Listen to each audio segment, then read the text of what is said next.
Saat ini gadis bernama Anissa itu tengah terduduk di atas kursi belajar di kamar asrama.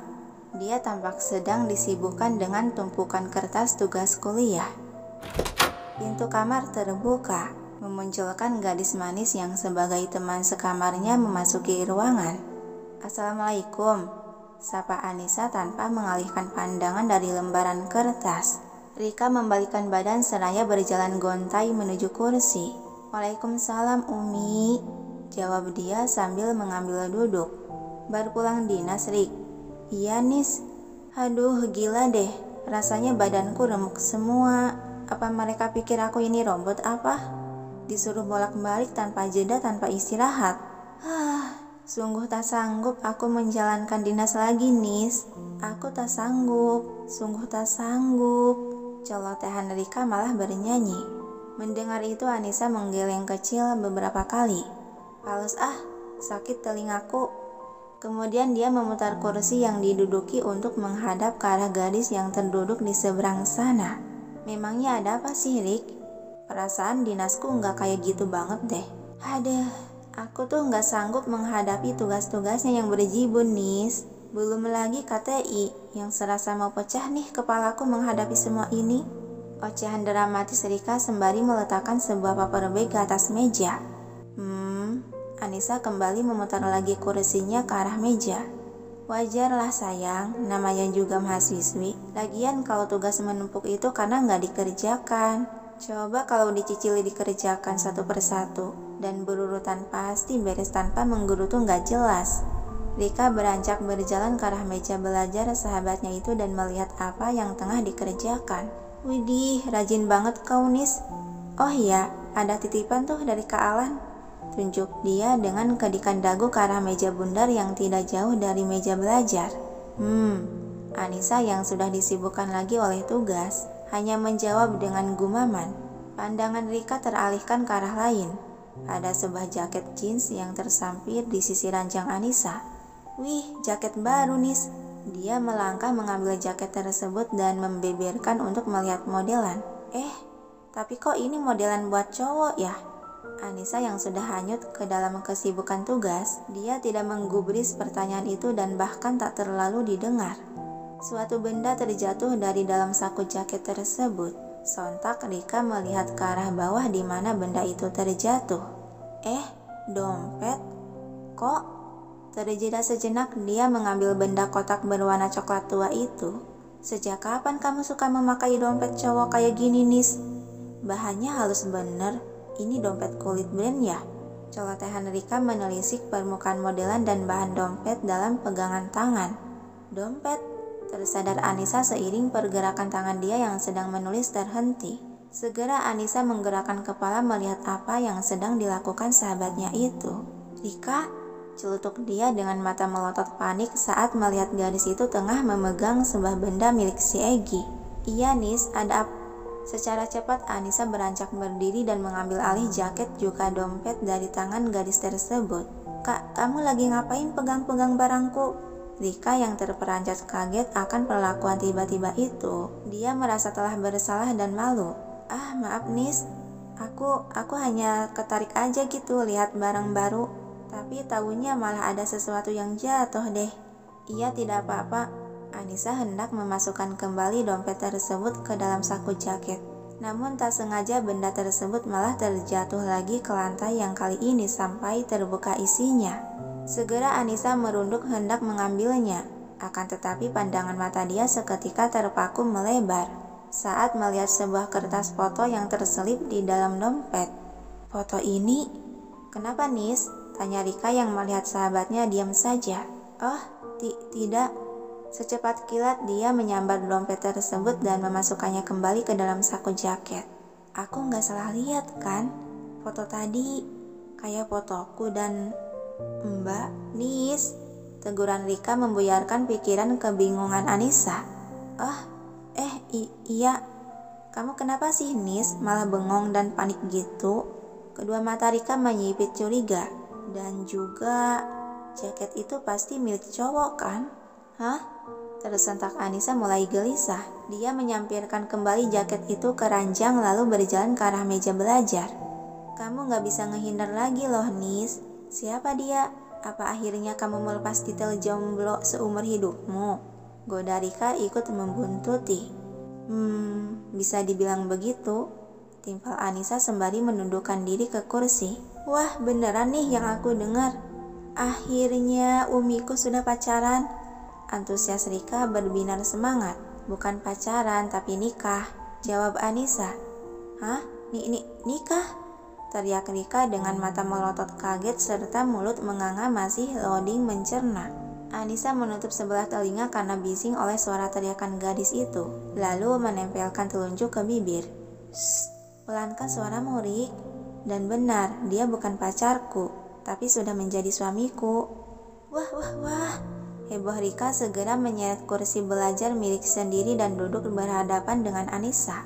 Berarti bener dong soal gosip yang beredar tentangmu. Alis Anissa berkerut bingung. Gosip? Tentangku? Yang dibalas mangkutan kepala oleh Rika. Oh, tentangmu yang katanya kamu selalu diantar jemput oleh lelaki tampan bak pangeran. Jadi gosip itu beneran ya? Apa dia suamimu? Anissa mengangguk mengiyakan. Sayang sekali, aku belum pernah memergokimu diantar jemput. Tapi, kapan kamu menikah? Kok bisa enggak mengundangku? Apa kamu enggak nganggap kita sahabat sampai lupa mengundangku? Melihat raut wajah sahabatnya murung begitu, terselip rasa bersalah di lubuk hati Anissa. Sudah 7 bulan, tapi karena aku belum begitu percaya dengan perubahan statusku yang mendadak begini, jadi ya maaf aku baru memberitahukanmu sekarang. Sejenak Rika menatap dalam diam mengartikan maksud ucapan sahabatnya itu. Apa ini? Apa dia nikah karena dijodohkan atau apa ya? Kok raut mukanya kayak tertekan gitu? Batin Rika merasa curiga. Dia menghembuskan napas pelan menepuk bahu Anissa. Sabodo deh, aku tak masalah kalau kamu baru mengakuinya sekarang. Tapi Nis, soal Kak Alan bagaimana? Dia kan sedari dulu lagi ngejar-ngejar kamu. Alis Anissa tertaut heran. Kak Alan? Apaan sih kamu? Dia kan senior kita selama ini. Dan lagian dia kan sukanya sama kamu, bukan sama aku. Hah? Rika dibuat terlongo dan menghela napas pelan. Haduh, gini ya orang yang gak pekanya kebangetan. Maksud kamu apaan sih, Rik? Jelas-jelas kamu tuh yang gak peka. Aduh, pusing palaku. Ocehan Rika seraya menepuk jidat beberapa kali.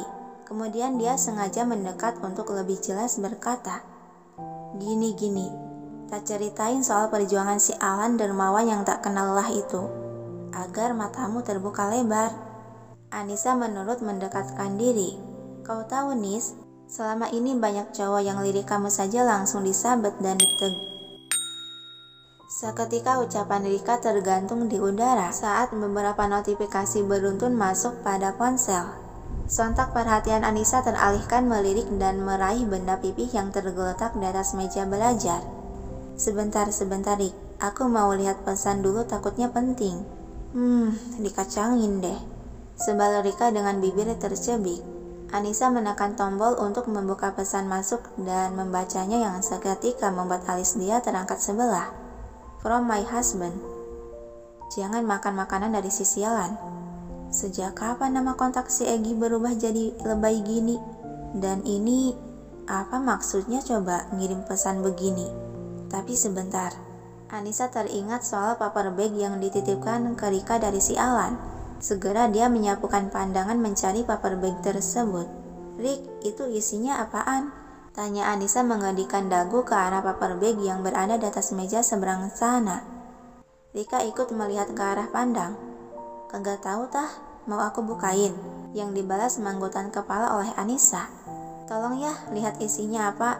Rika beranjak berdiri mengambil paper bag tersebut dan membongkar isinya yang ternyata sebuah kotak makanan. Wih, makanan nih. Ini kan box makanan dari resto sebelah nih. Hebat juga dia bisa beli makanan mahal kayak gini. Bagaimana si Egi bisa tahu kalau yang diberikan ke Alan adalah makanan? Batin Anissa keheranan. Kembali ponsel itu berbunyi menandakan ada pesan baru masuk. Anissa membuka dan membaca lagi isi pesan tersebut. from my husband. Makan siang ke kantin, dan jangan keluar area asrama sebelum aku datang. Lagi-lagi Anissa dibuat mengernyitkan alis bingung menatap dalam diam pada layar ponsel yang menyala itu. Nis, teguran Rika membuyarkan keterpakuan Anissa. Hah? Iya? Ada apaan sih? Tanya Rika sembari memasukkan kembali box makanan ke dalam paper bag. Enggak ada apa-apa. Tersenyum kikuk Anissa sambil meletakkan kembali ponselnya ke atas meja. Rik, sehabis zuhur kita makan di kantin yuk. Lah, kenapa? Terus makanan ini mau dikemanain? Tunjuk Rika pada paper bag yang baru saja dia letakkan lagi ke tempat semula. Kamu mau? Soalnya aku kangen masakan Bunda Ipah. Hembusan napas pelan Rika melirik paper bag. Sama aku juga lagi kepengen bakso buatan si Teteh. Gimana dong? Sejenak Anissa berpikir. Kalau gitu, apa kita berikan pada tetangga sebelah saja? Gitu juga boleh, Nis, daripada membazir. Sementara di sisi lain, di sebuah gedung berlantai 4 tempat orang-orang menikmati makanan yaitu kafe. Dan di dalam ruangan luas khusus tempat atasan yang berada di lantai paling atas, terlihat seorang lelaki tampan tengah terduduk santai di atas sofa panjang dengan kaki diselonjorkan ke atas meja. Dan sebuah ponsel dalam pegangan tangan tampak sibuk berkirim pesan dengan seseorang. Dan Raihan yang berada di meja kerja, dia beranjak menghampiri dengan tangan menenteng beberapa berkas. Dia melemparkan berkas itu secara kasar ke atas meja dan duduk di sebelah lelaki tersebut. Oi bro, sibuk benar dari tadi tang-ting-tung terus tuh ponsel. Lagi chatan sama siapa sih? Tanya Rehan, yang tak mendapat jawaban apapun dari lelaki yang tampak asik dengan dunianya sendiri. Anjrit, gue dikacangin. Kampret lo. Sebal Raihan beralih merapikan berkas yang sempat dilemparkannya tadi. Lalu tiba-tiba sebuah pikiran gila terlintas dalam otaknya membuat pergerakan tangan dia terhenti. Raihan kembali melirik si Egi dengan mata menyipit curiga. Gi, lo kagak lagi nyelingkuhin si Dewi kan? Secara refleks Egi mengeplak kepala si Raihan. Jaga mulut lo. Raihan mengusap kepala yang terasa perih dan panas. Kebiasaan lo ya main nipu kepala gue. Ini mahkota gue woi, bukan batok kepala. Bokap nyokap gue aja kagak pernah mukulin gue kayak gini. Dengan santainya Egi malah kembali menatap layar ponsel saat beberapa notifikasi pesan masuk. Gue lagi ngerjain cowok gila yang tak nyerah ngedeketin istri gue. Alis Rehan mengkerut bingung. Maksud lo? Merasa tertarik dia mendekat dan mengintip ke arah ponsel menyala itu. Ngerjain gimana bro? Di sela jemari tangannya menari di atas layar, Egi menanggapi rasa penasaran sahabatnya itu. Sengaja gue sadap ponsel Anissa dan memblok kontak khusus cowok sialan ini agar semua pesan dan panggilan yang dia kirim ke Anissa tidak akan sampai ke orangnya, melainkan datangnya ke gue. Terus ini lo sedang chatan dengan tuh si cowok, gimana caranya? Kan bisa ketahuan bego. Egi mengangguk mengiyakan. Pakai duplikat nomor Anissa sialan. Gila bro, sadis amat lo. Tapi gue dukung rencana lo.